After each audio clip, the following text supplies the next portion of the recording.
Hello people, we are Gisela and Evelyn, and in this video you'll learn about the crucial role played by emotions while approaching literary narrative texts. That is to say, how emotions work before, during, and after reading.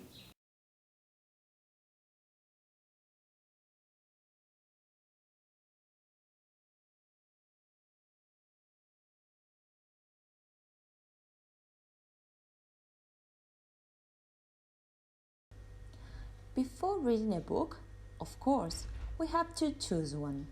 And in this decision, readers' current emotional state and mood play a crucial role, depending on whether their goal is to change or maintain their current emotional state. Some people decide to read certain kinds of books depending on the experiences they are facing at this moment. For instance, if they are sad, they would prefer reading novels about impossible relationships. By doing this, the emotional state can change and the person feels better after reading a book, or it can cause the opposite situation.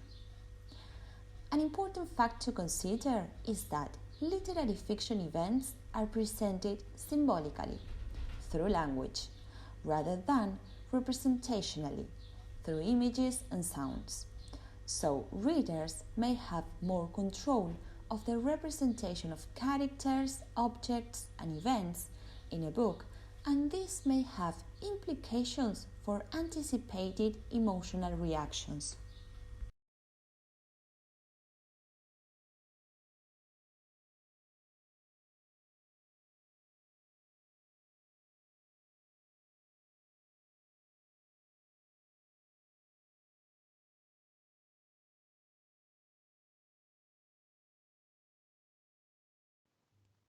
Readers have the ability to control the pace of literary narratives. They can do so by rereading a certain part of the text to clarify or re-experience what is described, and almost always by pauses, and also by taking a break if a book starts to become emotionally overwhelming for them.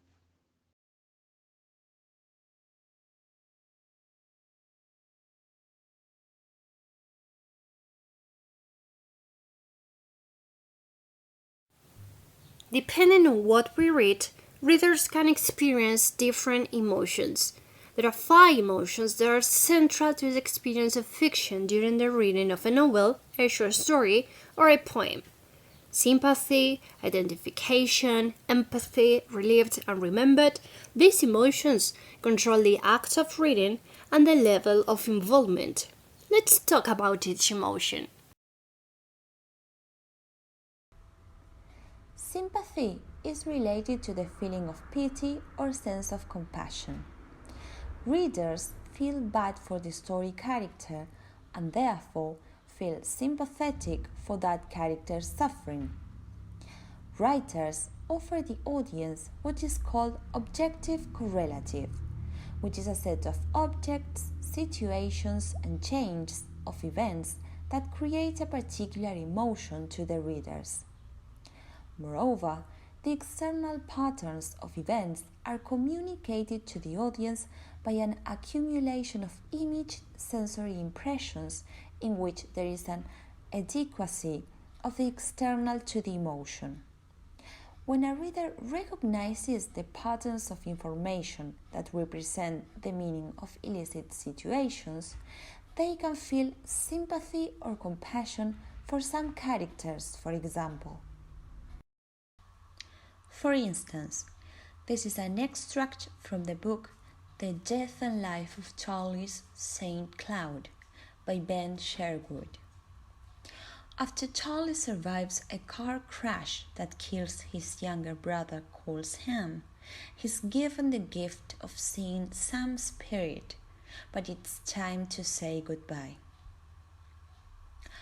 "I'm okay, Charlie.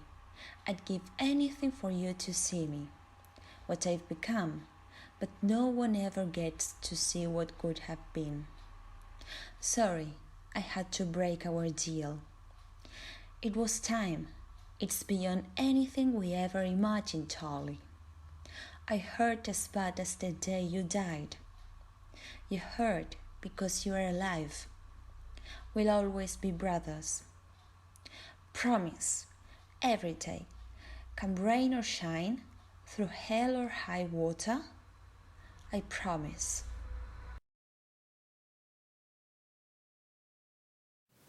Emotions of identification occurs when readers feel themselves in the character's position, so they may experience the same emotions as the characters.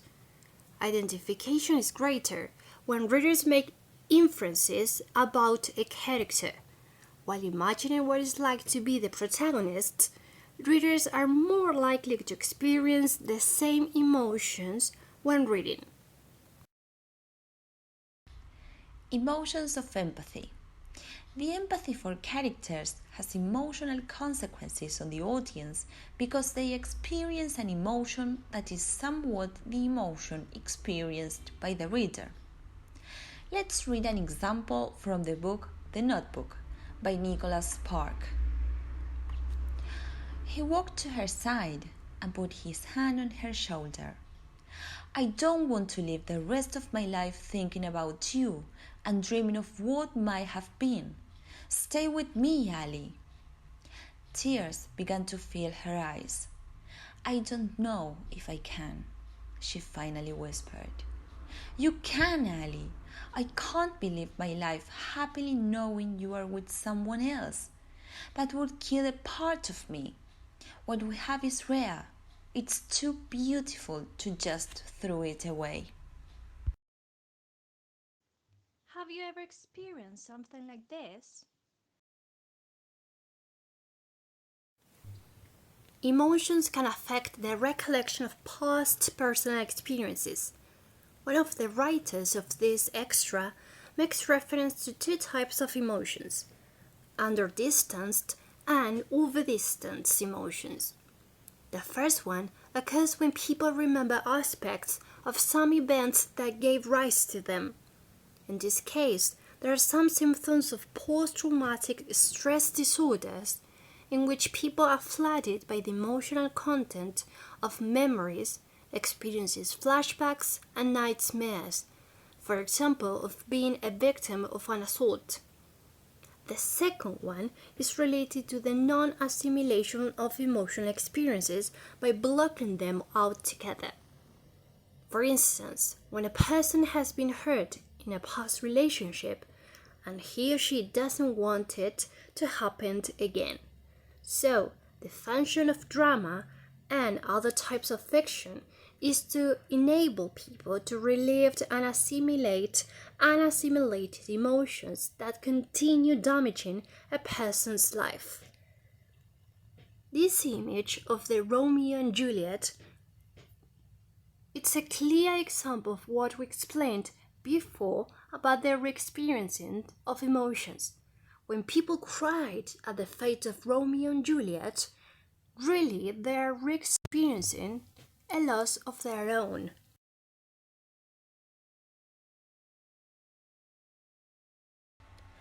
Remembered emotions. These types of experienced emotions in literary art are distinguished between everyday emotions and literary emotions. Indian theorists argue that the understanding of everyday emotions is hidden because our eyes are covered with egoism. They also affirm that literary emotions derive from the awareness of emotion memories coming from past lives. Individuals can recognize emotions that they observe in others, such as in the case of the book called Everything I Never Told You, in which the audience can feel a mix of familiar emotions during their reading because the main character of the book has been kidnapped, and unfortunately she has been found dead in a lake. Since then, the whole family started to look for the murderer. Do you remember a story similar to this one?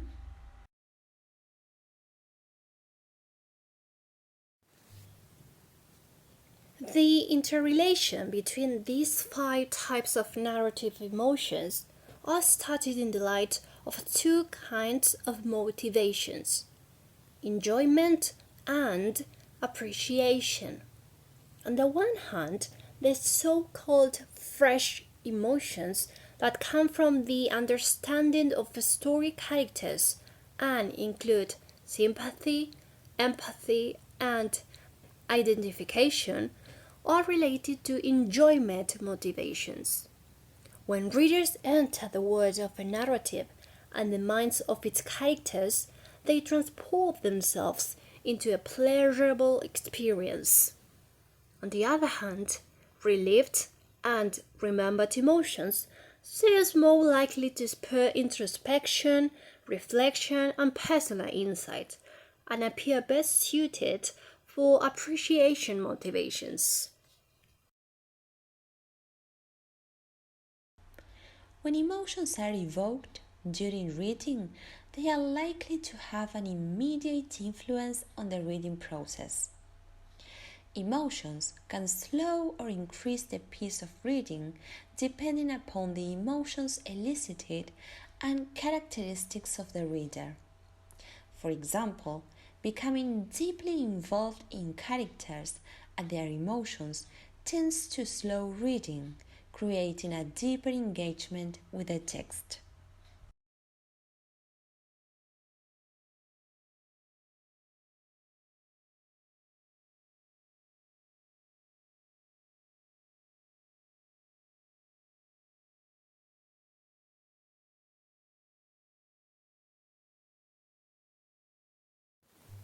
When we finish a book, the emotions evoked by narrative fiction may not only alter the way we think, but also may influence the reader's personality. The emotions will last longer and be more pronounced.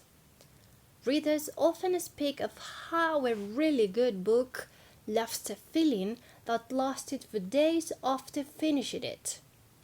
But longer lasting changes perhaps occur mainly for readers engaged in deeply experienced readings of texts.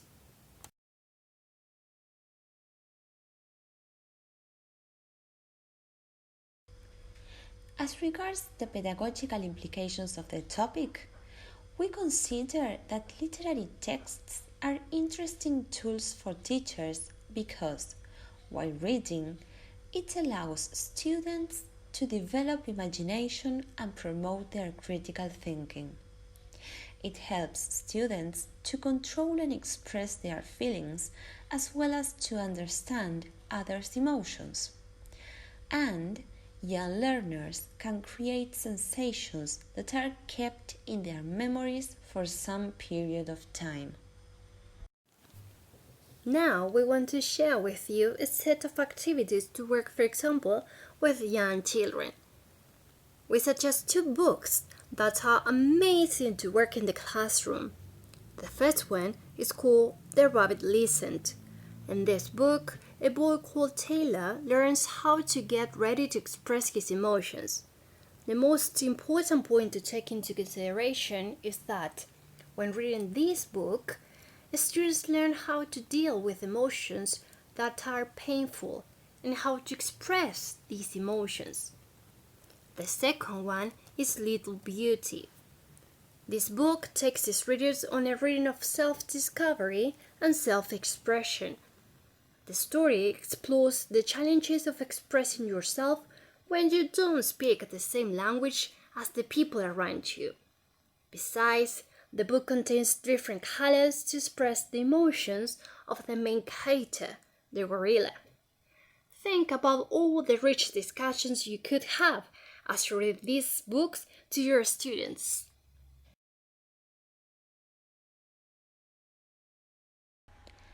Then, with a group of adolescents or adults, teachers could create the act of reading more enjoyable by giving them the possibility to choose what book they want to read. Another suggestion is to ask them to write a story or poem, since writing will help them to explore and transmit their own emotions.